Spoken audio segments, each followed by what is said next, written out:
Bonsoir à toutes et à tous, bienvenue sur Média TV. Nous sommes ravis avec toute l'équipe de vous retrouver pour un nouveau numéro de débrief, cette fois consacré à l'actualité nationale. Le 10 octobre dernier, soit 3 jours après le scrutin des législatives qui donnait la victoire au PJD, le roi Mohamed VI recevait le secrétaire général du parti et Premier ministre, Abdel Ben Kiren, pour le reconduire à la primature et lui demander, conformément à la Constitution, de former le nouveau gouvernement. Depuis, deux partis ont d'ores et déjà annoncé qu'ils rejoignaient la majorité gouvernementale, le PPS, qui faisait déjà partie du gouvernement, et l'Istiqlal, dont la décision a été votée à l'unanimité samedi dernier, à l'issue d'un bureau national réuni en congrès extraordinaire. À l'aune de ces premières alliances et de ces premiers éléments, quelques questions peuvent déjà être posées. À quoi va ressembler la prochaine majorité gouvernementale? Quelle place sera laissée à l'opposition et qui jouera le rôle de cette opposition? Plus largement, quelles sont les conséquences à moyen et long terme de cette nouvelle étape démocratique des élections au Maroc sur le jeu politique marocain? C'est à toutes ces questions que nous tentons de répondre ce soir avec nos trois invités. Monsieur Ben Khattab, bonsoir, merci d'être avec nous. Vous êtes professeur de sciences politiques à la faculté de Rabat Agdel, bienvenue. Monsieur Ali Sidjari, bonsoir Monsieur Sidjari, vous êtes professeur de droit public, bienvenue également. Et Monsieur Anouar Zine, bonsoir Monsieur Zine, vous êtes spécialiste de la communication politique et vous êtes également fondateur du mouvement Changer.ma, qui vient de voir le jour, on y reviendra tout à l'heure. Alors, je le disais tout à l'heure dans l'introduction, il y a déjà deux partis qui ont annoncé qu'ils participaient à la majorité gouvernementale. Le PPS, qui faisait partie de la majorité, qui, malgré le fait qu'il ait perdu des sièges entre 2011 et 2016, re-signe pour rejoindre la majorité, et le parti de l'Istiqlal. Une première réaction par rapport à ces deux choix, est-ce que c'est une surprise? Monsieur Ben Khattab. Absolument pas, ce n'est pas une surprise. C'était prévu. D'ailleurs, le PPS ne peut pas vivre en dehors du gouvernement, surtout dans l'état actuel des choses. La même chose pour le parti Istiqlal. On a vu que depuis sa sortie de la majorité gouvernementale, il a subi un sévère, je dirais, un sévère coup organisationnel. Et je crois que le parti Istiqlal a pris conscience quand même que sa présence au gouvernement est un acte nécessaire tant pour ses militants que pour son organisation interne. Maintenant, à quoi ressemblerait le gouvernement prochain? Je ne crois pas qu'il ressemblerait à grand-chose. Il ressemblera tout simplement au gouvernement précédent. Donc, on va y nous revenir. avons tous les ingrédients d'ailleurs pour approcher ce schéma-là. On va y revenir. Mais juste une réaction d'abord par rapport à l'Istiqlal et au PPS qui rejoignent le PJD. Monsieur Anouar Zine. Alors d'abord, parce qu'on n'a pas assez dit, il faut faire remarquer que la majorité sortante a perdu en nombre de sièges par rapport à 2011. C'est-à-dire si on totalise le nombre de sièges obtenus en 2011 des quatre composants de la majorité sortante, à savoir le PJD, le RNI, le MP et le PPS, et qu'on compare avec le total des sièges obtenus en 2016, si on devait donner un sens à la sociologie politique, ce qui n'est pas le cas au Maroc, c'est, on va dire que l'électeur on essaye. Un petit peu, voilà, on essaye, un petit peu puni la majorité. C'est toujours. Oui, parce qu'en fait, en dehors du PJD, dans la majorité, tous les autres partis ont vu leur siège baisser. Très bien, ont beaucoup reculé. Donc c'est le PJD qui est gagnant à l'intérieur de la majorité, de la même manière que le PAM a, entre guillemets, c'est le même schéma dans l'opposition, dans tous les partis de l'opposition. Seul le PAM a augmenté ses voix, tous les autres ont vu leur voix baisser également. Le nombre de sièges. Ça va dans le sens de la bipolarisation, on ne voulait pas en parler tout de suite, mais puisque vous l'abordez. Oui, on va en parler tout à l'heure. La bipolarisation, elle n'est pas réelle. Et deux, ce n'est pas une bonne nouvelle pour la démocratie, parce qu'une bipolarisation conduit à l'extrémisme d'un côté et au racisme de l'autre. Ce n'est jamais une bonne nouvelle pour une jeune démocratie comme le Maroc. Rapidement, au vu du résultat, qu'est-ce qu'on a? On a des super véhicules, des bus, et on a des passagers clandestins qui montent sans payer le ticket pour être au gouvernement. Le PJD est un super train, pour le coup, ce n'est pas un bus. Le PPS, il monte.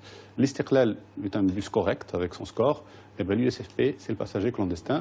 De la même manière, on va... L'USFP n'a pas encore donné... Oui, il y a un préaccord pour y aller ensemble ou ne pas y aller ensemble. L'Istiqlal a fait vite, il a obtenu son conseil national, ça veut dire que la liste des ministrables est pliée, c'est un peu ça la lecture. Il y en a une centaine de ministrables qui sont déposés à l'Istiqlal. Oui, il y a beaucoup de courtisanerie en ce moment pour avoir des Marocains, c'est-à-dire ces fameux dossiers de ministres.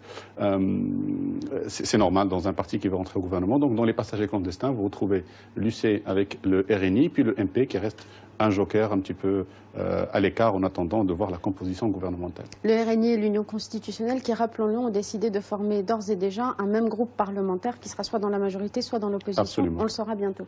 Monsieur Sidjari, votre réaction? Écoutez, c'est des spectacles de déjà vu. On a l'impression que nous sommes dans un temps figé, complètement figé. Ne soyez pas blasés, dites-nous. Non, figé, une reproduction. Il y a des tractations qui se font, on ne sait même pas sur quoi ils se font. C'est quel projet, même un projet préalable. Quelle architecture gouvernementale, quelles idées principales que ces gens-là peuvent partager. Alors d'abord, le PPS. Le PPS est arrivé à une situation où il y a seule sa place dans le gouvernement qui peut le sauver. Il est venu dans la situation d'un mineur qui n'a pour vivre que le subside d'un protecteur. Et ce protecteur, il l'a trouvé, qui est le PJD. Et ça, c'est une partie, une ambiguïté forte dans l'histoire. Un communiste s'abrite derrière la protection d'un islamiste. C'est comme une donne latente, un système, et qui appelle à plus d'interrogations. Quant au l'istiqlal, alors d'abord, ce qui pose problème dans l'istiqlal, quand on sent, aujourd'hui, il y a des vidéos qui circulent sur les réseaux sociaux de manière générale, quand on voit le passé de l'istiqlal, pas de l'istiqlal en structure, partiellement entre Shabbat et Kiran, on dit que c'est impossible que ces gens-là se rencontrent, se parlent, discutent et échangent. Surtout qu'ils ont eu des passes d'armes des passes d'armes mémorables au cours des mais dernières absolument années. Féroce, méchante, extrêmement méchante. Si vous me permettez, on va en citer une. Ouais. Comme ça, on émaille notre discussion de citation, preuve à l'appui. En avril 2015, M. Chabat, lors d'une conférence sur le bilan de l'opposition, qui était organisée par l'association Tariq Ibn Ziyad d'Initiative, TIZI, a dit ceci: les conseils du gouvernement sous Ben Kinren, vous pouvez le voir derrière vous à l'écran, ce sont des nominations, des validations, des demandes d'emprunt auprès des banques internationales, quelques projets de loi. Jamais on n'y retrouvera une vision ou un plan stratégique, pas même pour 2016. Franchement, ça c'est rien par rapport aux d'autres mots, de oui, on a voulu rester ça. Par rapport à ça, le change de mot qui était assez très très virulent. Oui, M. Chabat a traité le Premier ministre de schizophrène. Et qu'aujourd'hui, ces gens, pas simplement, ils discutent, mais ils s'embrassent, ils partagent. Là se pose la crédibilité de la politique dans ce pays-là. Qui croire? Et ce discours-là, il est d'un préjudice énorme au niveau de l'image, au niveau de l'effet, au niveau de l'entraînement et au niveau de la confiance. La confiance, ce que j'allais dire, la confiance. Les autres, on va les attendre. Le CFP, il est dans la surenchère, pur et simple.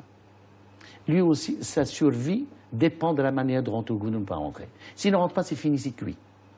Même si les organisations politiques ne meurent pas définitivement, ils se meurent. Alors, est-ce qu'il faut en tirer comme conclusion que le seul espoir de survie de la gauche aujourd'hui, ce soit de rejoindre ce gouvernement? Absolument. Est-ce que sans cela, les partis de la gauche, leur vie devient en péril? Monsieur Belkhatab. Oui, je crois qu'on doit se référer d'abord à la sociologie politique des partis politiques et à la sociologie des élections. Je crois que les partis politiques sont des organisations qui ne sont pas créées pour rester à l'opposition. Absolument pas. Ce sont des organismes, ce sont des instances qui sont créées pour conquérir le pouvoir. Alors, on voit mal comment les partis politiques peuvent rester aussi longtemps en dehors de cette attraction qui est le pouvoir. Et les partis politiques, non seulement survivent grâce au pouvoir, mais peuvent aussi s'agrandir, peuvent aussi agrandir leur clientèle grâce au pouvoir. Donc, il ne faut pas voir cette recherche du pouvoir, dans la recherche du pouvoir des partis politiques, une chose de négative. La même chose pour ce qui est des alliances. Pourquoi est-ce que maintenant Chabat embrasse chaleureusement Ben Kinren? Non pas parce qu'il l'aime, mais parce qu'il y a un jeu politique qui s'impose à eux. Et le jeu politique implique qu'à partir du moment où vous avez un système électoral proportionnel qui ne donne jamais une majorité absolue à un parti politique, vous êtes contraint, vous êtes amené à passer des alliances avec d'autres partis. Maintenant, le jeu de mots dans l'opposition, c'est une chose, et lorsqu'on est amené à faire des alliances, c'est une autre chose. Alors on devient des amis, mais des amis qui sont des amis éphémères, des amis à un moment donné dans le pouvoir. Et jamais les partis politiques dans un système électoral proportionnels ne font des alliances stratégiques, ce sont des alliances tactiques qui ont un rapport direct avec l'accès au pouvoir. À partir de là, les alliances ne sont pas des alliances durables, mais ce sont des alliances pragmatiques, éphémères, et on doit comprendre cela.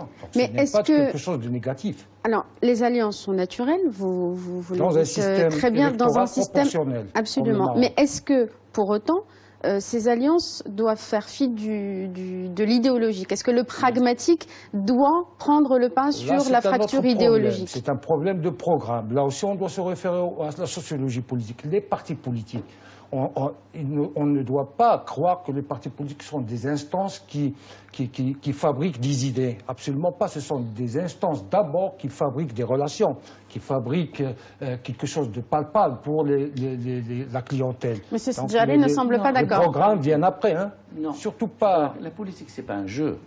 La politique, c'est une rationalité, il y a une idéologie, il y a une cohérence. Quand on parle d'alliance, on se rapproche de ton de ceux qui ne partagent de convictions, des idées ou des programmes. Je prends le cas de l'Inde. Vous avez à la fois, au dehors de pluralisme politique extravagant en Inde, il y a des alliances qui se font sur la base d'un projet, d'une idéologie, d'une cohérence d'ensemble. Il y a une alliance démocrate et une alliance progressiste. Alors, si on vient chez nous, qu'on ait à avoir une alliance entre la Koutla, la fameuse Koutla, qui va défendre les libertés, les droits de l'homme, la performance, la complicité, la dignité humaine? Qui va défendre ça dans l'opposition? Les autres partis politiques? Qui? Il faut toujours qu'il y ait un bloc contre un autre bloc, face à un autre bloc. Sur une base idéologique. Sur une base idéologique. Et sur une base de projet de société. Aujourd'hui, on n'a jamais été d'accord sur un projet de société. Alors dites-moi, où sont les projets sociétals dans n'importe quelle démocratie? Je parle de projet de société en termes de valeurs. Entre libéral ou démocrate, conservateur, islamiste ou pas islamiste communiste. Il faut d'abord qu'on précise ça. C'est une confusion qui trouble la mentalité des Marocains. Monsieur Anouarzine, votre avis là-dessus? Est-ce que les alliances aujourd'hui se font sur une base d'abord stratégique, idéologique? Est-ce qu'on peut parler d'alliance ou plutôt d'entente momentanée et pragmatique? Non, si les alliances se font, ce n'est pas sur une base logique. Épargnons à nos téléspectatrices et téléspectateurs des mots de tête inutiles. En politique, particulièrement au Maroc, on n'a ni amis ni ennemis, il n'y a que des intérêts. C'est comme ça que ça fonctionne. C'est cela la vraie vérité. Et puis, encore une fois, c'est général, mais c'est très valable au Maroc. Les paroles, les déclarations des politiques n'engagent que ceux qui les écoutent et qui les croient. Maintenant, poussons la réflexion un peu plus loin. On peut caricaturer sur les embrassades et des insultes d'avant, etc. Et comme la série Top Model, en quelque sorte, ils se remettent ensemble, ils se séparent, etc. C'est la vie politique, c'est intéressant. Il y a une partie théâtrale, mais allons plus loin. Les élections pour la deuxième chambre en 2015 ont vu déjà les prémices d'une alliance partisane. C'est-à-dire que le parti de l'Istiqlal a techniquement voté dans le même clan que le PJD. C'était pour la candidature d'un Istiqlalien à la tête de la deuxième chambre. Il l'avait déjà annoncé en mai 2015. Absolument. Donc c'est pas une alliance si nouvelle que ça. D'autant plus que, rappelez-vous, sur la première majorité sortie de 2011, l'Istiqlal était partie prenante. Maintenant, il faut être dans la petite tête d'Abdelillah Ben Keren, ce qui n'est pas un exercice facile, mais en tout cas, quand on suit un petit peu ses déclarations, ses vidéos, on peut comprendre qu'il y a un sens, en tout cas dans sa tête. Le premier sens, c'est d'abord, il a dit: je vais récompenser la majorité sortante. Ceux qui ont été avec moi, c'est un homme qui a une certaine éthique de la vie, en général, de la vie politique, je vais les reconduire. Sauf que un des partenaires, savoir le plus gros des partenaires, le RNI, ne tiendra son congrès pour avoir un nouveau chef qu'à partir du 29 octobre. Le mouvement populaire aussi a dit qu'il n'acceptait pas de reconduire dans les mêmes conditions. Tout de suite, pas tout de suite, mais en tout cas, ils doivent en discuter autour d'un congrès, pareil, le 29. À la fin du mois. Voilà, il a vu ceux qui étaient avec lui. Parce que dans sa tête, c'est clair, d'abord, je récompense ceux qui étaient avec moi. Puis, il a fait une ouverture sur les autres partis avec qui il estime partager un idéal de vérité. C'est-à-dire, pour ce qu'il appelle, lui, les vrais partis, les partis sérieux. Donc, il s'est ouvert à tous. Il a reçu l'Istiqlal, ça s'est bien passé. L'Istiqlal a besoin de gouverner. Mais Abdelillah Ben Keren, son vœu secret, à moins que je me trompe totalement, c'est d'isoler le PAM. C'est-à-dire qu'il veut faire la majorité la plus large possible. Parce qu'en tête, il a deux frustrations. La première, c'est que l'Istiqlal l'a trahi sur la première majorité en le laissant en panne pendant 18 mois pour gouverner. Donc il veut faire une majorité large pour ne pas dépendre d'une composante ou d'une autre, pour ne pas retomber dans... Deux, il a quand même un vieux projet qui est celui d'isoler et d'attaquer frontalement le PAM. Et dans sa tête, ça doit encore circuler ce projet. Vous êtes d'accord, M. Sidjali? Presque d'accord. Mais au-delà de la contingence politique que nous vivons aujourd'hui, il y a une idée qui saisit Mnana, qu'il faut absolument comprendre la substance de ces négociations, ces tractations qui se passent. On est loin de l'idée de l'intérêt général. C'est un élément important qui nous renvoie directement à à ce déficit politique, de la politique, des politiques par rapport à l'ensemble de cette jungle politique. Est-ce qu'on est même dans l'intérêt du parti? Non. Il y a d'abord les intérêts. Attendez, pour certains, pas pour tous. Il y a d'autres qui veulent apparaître par le canal de parti. Le parti n'est qu'un moyen, à titre personnel, pour certains. Mais d'autres, effectivement, quand on a un appareil d'un parti politique, on a une force importante. Parce que, attention, quand vous êtes un parti politique, que vous êtes aujourd'hui dans le cas, vous avez reçu, il y a 100 demandes de postes, 100. Oui. Il y a une bourse des valeurs qui s'ouvre aujourd'hui, une bourse des valeurs. C'est une foire. Il y a ces désirs-là. Parce que les gens, même les militants, croient qu'il n'y a pas de militants aujourd'hui, ça n'existe pas le militant, sauf le PJD. Il y a 20 militants qui se créent, qui se rénovent, qui se structurent. Mais les autres, il n'y a pas de militants. Ils sont dans une situation d'attentisme, d'attendre un poste. Et aujourd'hui, on a ridiculisé, on a affaibli la notion de ministre, la notion de gouvernement, la notion de l'État. On a affaibli le protocole. On ne demande plus de ministre, on ne parle plus de la compétence. Bekiran aurait imposé un certain nombre de règles préalables. Voilà mon idée. D'abord, il faut absolument parler d'architecture institutionnelle. On ne peut pas satisfaire tout le monde pour faire 40 ministres. On ne peut pas se permettre cette inflation institutionnelle qui est très coudeuse, très budgétivore, très lente. Et le roi vient de critiquer l'administration de pas cet aspect-là. Donc il fallait le prendre en considération. Notre problème à nous, c'est cette inflation structurelle et institutionnelle. Pour l'instant, on ne sait pas encore combien il y aura de mais il fallait le ministres définir dans le avant. prochain C'est-à-dire, moi, je ne gouvernement. dépasse pas le seuil de 14 ou 12. C'est que Ben Monsieur Ben Khelal Khattab. a promis de réduire le nombre de Non, portefeuilles. j'ai Donc, dit, dans on la est déjà négociation, dans mes amis, cette tendance-là. au lieu de laisser justement cette Alors, pagaille, cette foire où chacun offre 30. Alors, On aurait dû je limiter. crois que le Monsieur Ben jeu Khattab. politique, c'est facile de critiquer le jeu politique. C'est facile de critiquer même le football lorsque Messi est en train de jouer. Mais bon, est-ce qu'on est Messi? Non, absolument pas. Alors, les acteurs politiques ont leur propre raison, ont leur propre logique. La logique est la suivante. Vous n'avez pas de projet politique, je suis d'accord. Les partis politiques au Maroc n'ont jamais eu véritablement de projet sociétal pour la société tout entière. Là, on est d'accord. Ils ont des programmes qui sont établis non pas pour convaincre le citoyen, puisque le citoyen n'en a rien à faire. Oui, le taux de D'ailleurs, participation la sociologie réelle politique qui nous montre tourne autour de que 23% rares le montre. sont les citoyens qui lisent les programmes politiques. Même les militants des partis politiques n'ont aucune notion en détail sur leurs programmes politiques. Donc le programme politique est souvent pour les partis, un instrument de débat des élites. Un instrument qui permet aux élites d'argumenter politiquement, de bien argumenter politiquement. Et ça s'arrête là. En aucun cas, on doit croire que les partis politiques essaient de convaincre les gens, l'électorat, la clientèle politique, parce qu'ils ont de belles idées. Les belles idées, bon, ils sont là, mais ils sont partagés par tout le monde d'ailleurs. Et on arrive à un moment où il y a une inflation d'idées, de grandes idées. Mais nous avons un certain déficit, comme vous l'avez dit, de programmes je dirais micro et de programmes bien détaillés qui sont politiquement convertibles en décisions. Et là, les partis politiques marocains, tous les partis politiques ont un déficit chronique parce qu'on ne sait pas où sont les partis de gauche, où sont les partis de droite, de centre-droite. Tout le monde se partage presque les mêmes valeurs. Donc, en lisant les programmes des partis politiques, vous avez presque les mêmes valeurs, vous avez de gauche jusqu'à la droite.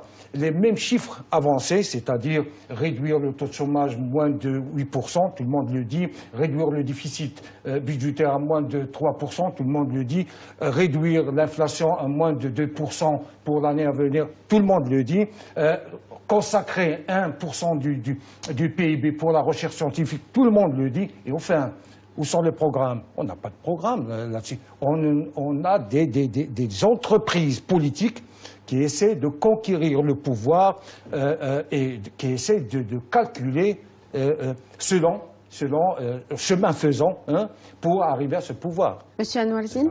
Enfin, je voudrais juste commenter et rassurer mon ami. Abdelillah Ben Khelal est aux élections au Maroc ce que Messi est au football mondial. Ça vient d'être confirmé, il faut l'avouer et l'admettre.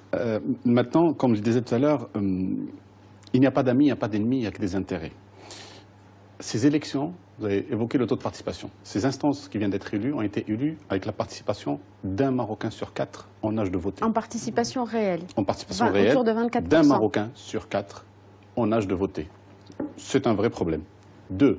Vous allez anticiper sur la suite du débat sur les conséquences les leçons à tirer de ces élections. Oui, on peut revenir aussi en détail. 2. vous avez en fait ces élections, pardon de le dire comme ça, sont réduites finalement à une opération de confiscation du pouvoir du citoyen. D'abord par le faible taux de participation, mais même ceux qui ont participé à ces élections, leur volonté n'a pas été respectée. Poussons encore une fois la réflexion plus loin.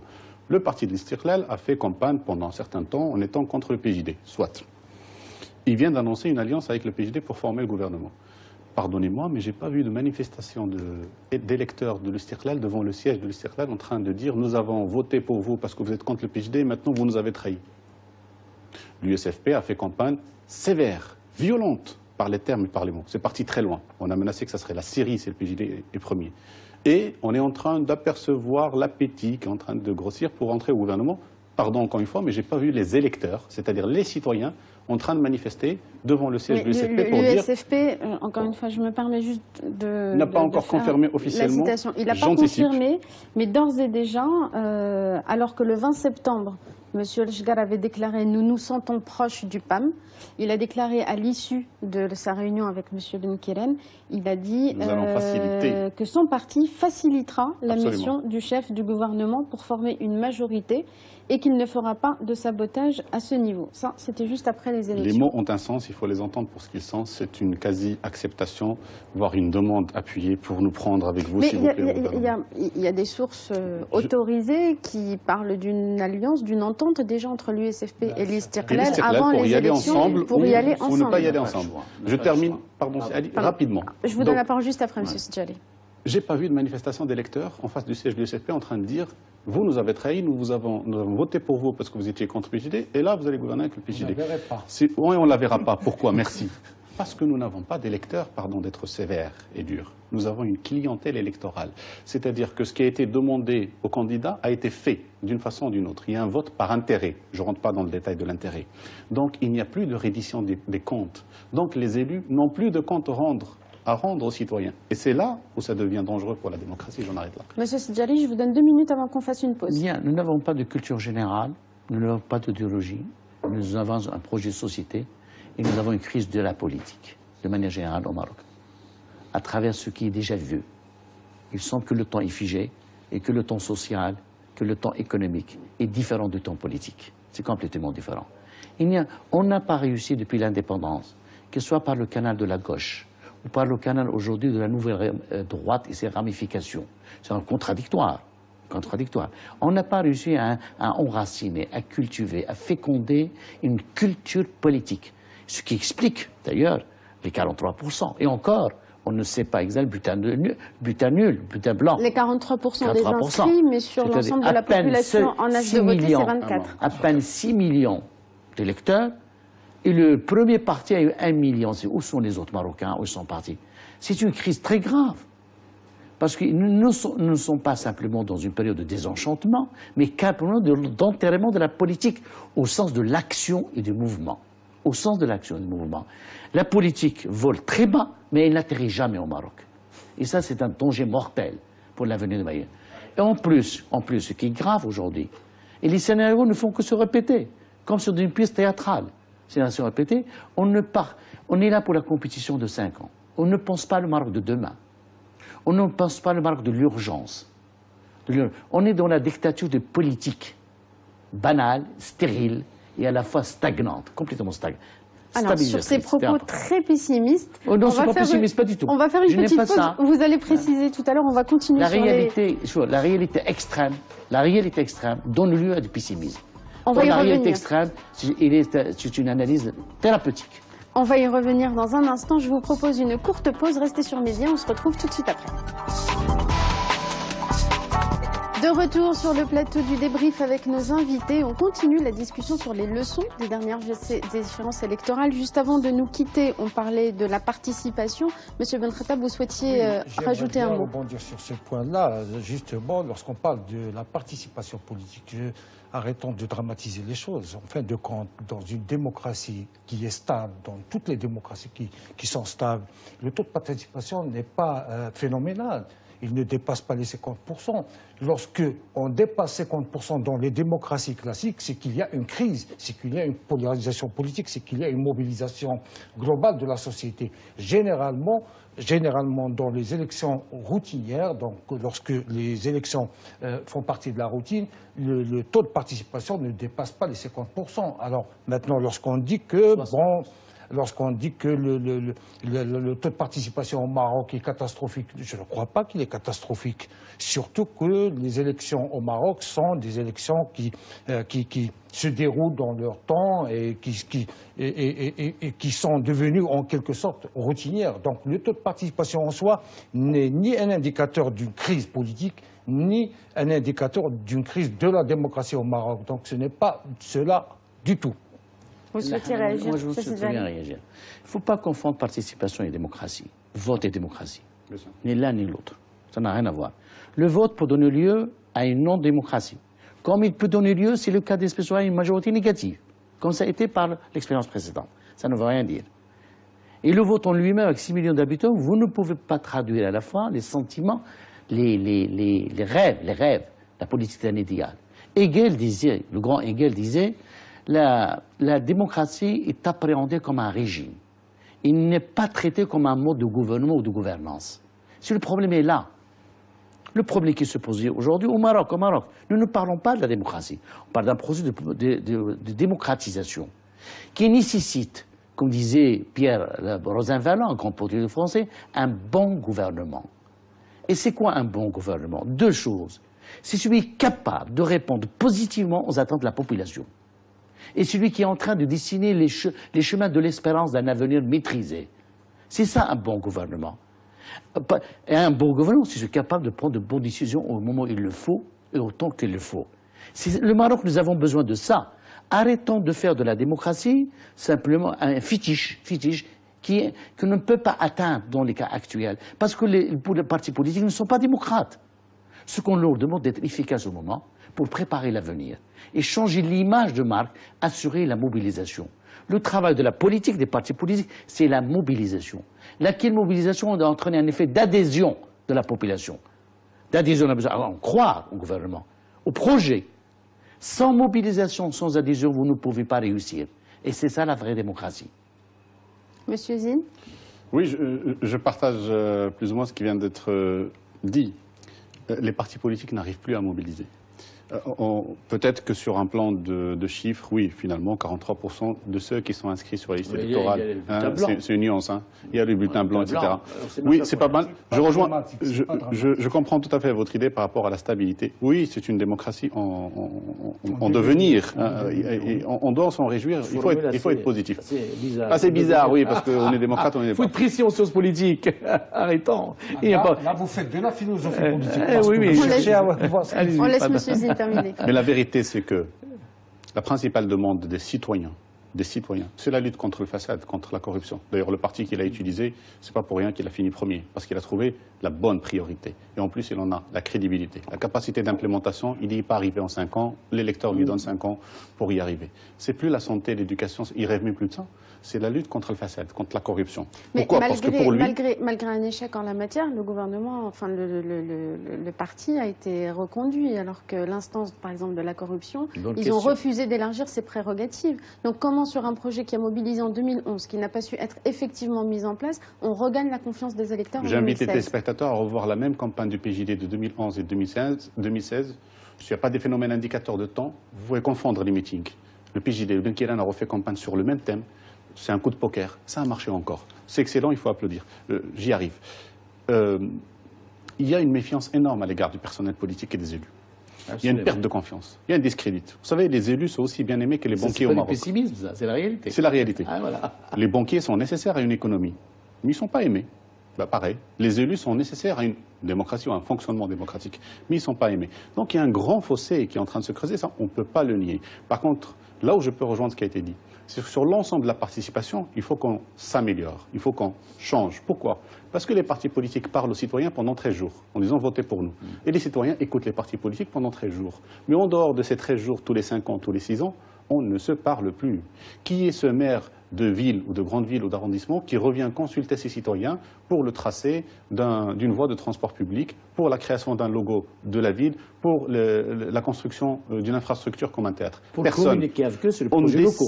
On décide entre élus, entre bureaux. Et c'est là où la confiscation du pouvoir est dangereuse. Comme il n'y a plus de reddition de comptes, et comme on est seul à décider autour d'une table, donc la vie du citoyen compte peu, et donc c'est le cycle vicieux puisque le citoyen développe encore plus de méfiance.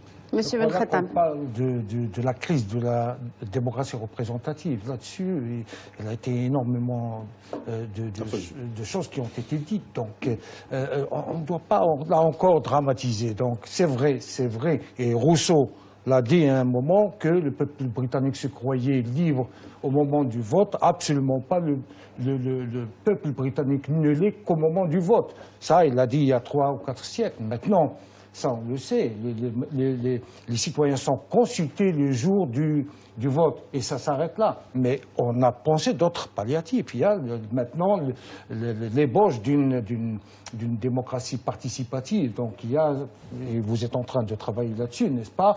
Donc il y a énormément d'instruments, de choses qui peuvent compléter cette crise-là, ou ce schéma-là. Le problème maintenant, la démocratie représentative, elle est le pilier, c'est-à-dire les urnes, le vote, ils sont le pilier de toute démocratie. On ne peut pas penser la démocratie en dehors du moment des élections. Les élections sont des moments de construction de ce qu'on appelle la démocratie qui n'est jamais achevée. La démocratie ne peut pas être achevée. Alors si on pense la démocratie comme étant quelque chose qui est là, qui est devant nous et qu'on doit saisir, c'est qu'on a tout simplement tort. La démocratie se construit et ce sont ces petits déboires, ces petits problèmes qui finissent par construire ce schéma global de démocratie. Un petit mot, après on revient au cœur du sujet. Se construit partout dans la condition de faire des fondamentaux, des fondements assurés d'une bonne gestion de la politique. Alors, je ne suis pas d'accord sur ce mot dramatisé. On n'est pas en train de dramatiser.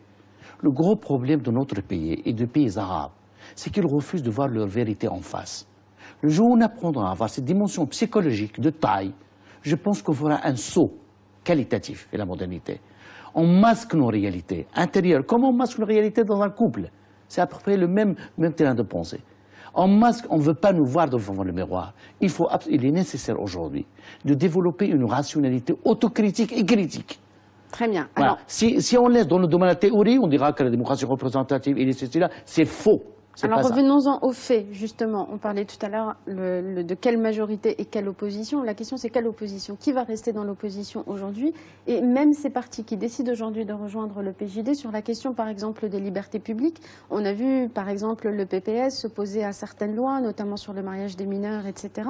Est-ce que les clivages idéologiques peuvent servir de terrain de mésentente pour que ces partis de la gauche jouent leur rôle au sein de la majorité? Est-ce que vous pensez que c'est encore possible?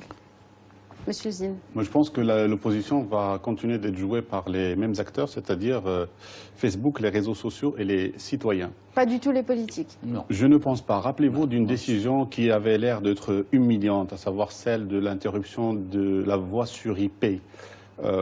Le personnel politique ne s'est pas mobilisé, ce sont les réseaux sociaux et les citoyens. Et finalement, un citoyen qui a porté plainte devant le tribunal contre cette décision, on verra ce que ça va donner, mais c'est intéressant comme acte citoyen. Rappelez-vous de ce jeune qui s'appelle Abdahman Asfi, qui s'est filmé avec de la chaussée qu'il arrivait à décoller comme du chewing-gum rapidement pour dénoncer la mauvaise infrastructure. Les deux filles d'Enzgan. Les deux filles d'Enzgan sur l'histoire des jupes. Amina Filali qui s'est suicidée parce qu'elle était forcée d'épouser son violeur au tribunal. Ça a fait changer la loi après. C'est-à-dire que... Mais des partis quand même au sein de la majorité, ont donné leur appui à ces mouvements citoyens. Toujours tard. C'est d'abord une mobilisation citoyenne et c'est d'abord la vigilance publique. Parce que, je vais reciter le même Rousseau, dans le contrat social, il dit on n'envoie pas des maîtres aux assemblées élues, on envoie des serviteurs, c'est-à-dire des gens qui sont là pour nous servir, pas pour devenir nos maîtres. C'est cela la démocratie. La démocratie s'appuie, oui, je veux bien, sur les résultats des urnes, mais s'appuie sur un deuxième pied qui est la vigilance publique, c'est-à-dire cette capacité à observer le travail des instances élues, chaque instant, exactement comme un public de football surveille son club tous les instants. C'est ce qui pousse les instances élues à développer une espèce de conscience vis-à-vis des électeurs, vis-à-vis des citoyens, qui leur fait faire le meilleur à chaque instant. Tant qu'il n'y a pas cette vigilance publique, tant qu'il n'y a pas cette pression citoyenne, cet effet de spectateur, mais un spectateur averti, c'est-à-dire qui sait comment se passe. Combien de citoyens aujourd'hui rentrent dans les sessions des conseils d'arrondissement et des conseils de ville? Combien de citoyens accèdent aux séances publiques au Parlement? Pas beaucoup. Mais le jour où il y en aura suffisamment, eh bien, ces élus vont se sentir concernés. Ils ne vont plus rester en club. Vous savez, j'ai été au cœur d'un système, je sais comment ça fonctionne. Je sais qu'il est nécessaire, mais je connais parfaitement les défaillances. La majorité de ces défaillances, on va les dépasser quand on arrivera à avoir une vigilance publique, citoyenne, continue sur le rendement de ceux qui nous gouvernent, parce qu'ils ne sont pas, je rappelle ce que disait Rousseau, nos maîtres dans le contrat social, mais ils sont nos serviteurs. Monsieur Ben Même Khattab. les Français se plaignent de la même chose, les Danois de la même chose. Et alors, nous sommes au Maroc. Alors, on ne va pas demander aux gens qui apprennent, qui commencent à apprendre à se familiariser avec le jargon des élections de la démocratie, qu'ils s'intéressent à la chose publique comme le ferait un Danois. Absolument pas. Et d'ailleurs, même en France, ceux qui s'intéressent aux commissions de quartier sont généralement les étudiants et les lettrés. Les autres ne le font pas, ne sont pas intéressés. Alors, il ne faut pas croire que la démocratie, c'est vrai, actuellement, lorsqu'on pense les pathologies de la démocratie, c'est vrai, on pense à protéger les plus vulnérables, ceux qui ne sont pas écoutés. Et on va essayer de les faire intégrer dans le jeu politique. Mais c'est un idéal. Le fait actuellement qui est là, c'est que la démocratie fonctionne grâce aux urnes, et lorsque les urnes ne font pas leurs travaux, c'est-à-dire lorsqu'on n'arrive pas à des résultats palpables, c'est la démocratie participative qui est là pour en quelque sorte pallier aux insuffisances de cette démocratie. Et notamment, nous pensons à un certain nombre de mécanismes institutionnels. Vous l'avez dit tout à l'heure, comment ça La loi sur les pétitions publiques, les pétitions, exactement. Les pétitions sont un mécanisme essentiel de la participation citoyenne. C'est pas à vous, professeur, que je rappellerai, pardon de vous rétorquer de la sorte, que Hitler a été élu de façon démocratique par les urnes. Certainement, ce sont les pathologies de la Donc démocratie. ce n'est pas suffisant, les urnes. Est-ce à dire, ce que je retiens de tout ce qui se dit depuis tout à l'heure, est-ce à dire que dans une démocratie comme le Maroc, une démocratie en voie de consolidation, le politique passe aussi par être en dehors du politique au sens classique du terme, c'est-à-dire en dehors des partis, en dehors des aspects purement institutionnels? En tout cas, il est en dehors. Il est loin de la politique rationnelle, de la politique gestionnaire, de la vraie politique démocratique. Le problème de notre politique, je dis bien, en termes d'actes, en termes de paroles, en termes de discours, en termes de programmes, en termes de mots. Nous avons des mots que nous n'appliquons pas. C'est le cas de la Constitution. Nous n'appliquons pas. Et nous avons un rapport fragile par rapport à la norme de droit et à la Constitution. Et nous appliquons d'autres choses. Le vote au Maroc, et ça c'est le drame de notre parti politique. Je sais pas si vous avez beaucoup de drame, je finirai par utiliser ces mots-là. C'est qu'il a été inscrit dans une logique utilitariste. Chacun veut gagner quelque chose. Aujourd'hui, on parle du gâteau, à distribuer le gâteau. Les citoyens eux-mêmes participent, votent en fonction d'un intérêt, virtuel ou réel, matériel ou immatériel, à gagner. Il faut changer ce cap, ce cas de figure. De là à faire des comparaisons. Comparaison n'est jamais raison. Nous avons une particularité, nous avons une singularité, et nous avons un blocage, un dysfonctionnement sur lesquels il faut travailler de nouveau. Aujourd'hui, c'est un grand philosophe qui disait, je crois que c'est Platon qui disait, c'est pas Platon, comment il s'appelle, un grand philosophe, le domaine des idées est révolutionné. Mais la réalité ne doit pas rester telle qu'il est. C'est ça ce qu'il faut appeler. Il faut que nous changions notre réalité. Et dans ce cas, il faut que les partis politiques soient responsables et un minimum de conscience, en inscrivant dans leur idéologie, pas l'islamisme, pas le libéralisme, pas le capitalisme sauvage, mais le patriotisme. Voilà la nouvelle idéologie. Et le patriotisme doit donner lieu à ce que je peux appeler un réformisme d'avenir. Celui qui agit sur les structures, sur le dysfonctionnement, sur le blocage, sur l'état, sur les avatars.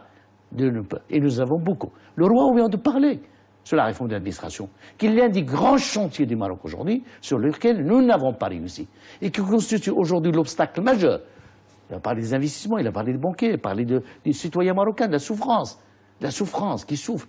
Et si nous ne voulons pas rénover les modes de gouvernance, la grande crise du Maroc aujourd'hui, c'est une crise de gouvernance. Alors, après ce long échange sur le sens de la démocratie, le désenchantement des citoyens à l'égard de la démocratie, sur la reddition des comptes, je voudrais revenir aux leçons qu'on peut tirer de ces élections. Il y en a quelques-unes qui ont été analysées, qui ont été avancées, notamment celle du remplacement générationnel dont on parle beaucoup, à savoir que l'USFP puisait beaucoup ses voix dans une bourgeoisie de classe moyenne urbaine et qu'aujourd'hui c'est plutôt le PJD, c'est plutôt dans ces réserves de bois que puise le PJD. Est-ce que vous êtes d'accord avec cette idée de remplacement générationnel? Est-ce qu'elle vous paraît opérante? Monsieur Zine. Enfin, la théorie du remplacement générationnel est peut-être, à mon avis, à ce stade assez précoce. Mais force est de constater que dans les centres urbains, là où il y a une grande densité d'habitants, de citoyens, il y a une nuance quand même entre habitants et citoyens, le PJD arrive à avoir beaucoup de voix. Et ça, c'est dû, à mon sens, et pour y avoir été un petit peu, à de la technique. Les bases de données, le porte-à-porte, le profiling des électeurs, les campagnes d'inscription sur les listes électorales, le travail de proximité au quotidien, la capacité de se déployer dans des petits espaces où il y a énormément de population. La communication locale. La communication locale. La communication à travers un leader, l'investissement dans les réseaux sociaux, dans la vidéo, la production de meetings spectaculaires, voire même la politique spectacle, parce que pour ceux qui ont suivi les meetings de M. Abdelillah Ben Kelen, on rigolait les 3/4 du temps, parce que c'est un homme qui vous raconte aussi des choses qui vous font rire. Il vous raconte aussi des choses graves, mais c'est cela la politique. C'est ça ce qui fait marcher un parti et pas un autre dans ces espaces-là où il y a une forte densité d'habitants. C'est-à-dire qu'il faut être une machine électorale quand on est un parti... Arriver au pouvoir suppose de passer pouvoir. par les urnes et gagner les élections, c'est de la technique. De là à faire de la sociologie par rapport à habitation urbaine, rurale, niveau d'instruction, hommes, femmes, je suis très sceptique. Pourquoi? Parce que prenez une ville comme Casablanca, le 5e n'arrive pas à lire et à écrire. L'autre 5e ne vit pas vraiment dans la ville, il vit dans quelque chose qui est semi-urbain, semi-rural. Un 5e qui est parfois totalement déconnecté de la réalité locale. Donc j'ai du mal à accepter l'idée que la ville vote à droite et la campagne vote à gauche, etc. Non, c'est un fait quand on voit le nombre de voix requis, notamment obtenus par le PJD ou par le PAM, il y a quand même une césure urbain-rural qui est assez qui est assez beaucoup forte. moins prononcée en 2016 que par rapport en 2015. Beaucoup moins. Le PJD a aussi percé dans les zones rurales. Pour ma Monsieur part, Ben Khattab. cette alternance générationnelle, je n'y crois pas beaucoup. Tout simplement, ça peut jouer dans ce qu'on appelle la sociologie des organisations, dans les micro-organisations, mais dans le champ politique, c'est autre chose. On a déjà parlé dès les années 70 sur la mort lente du mouvement national, rappelez-vous.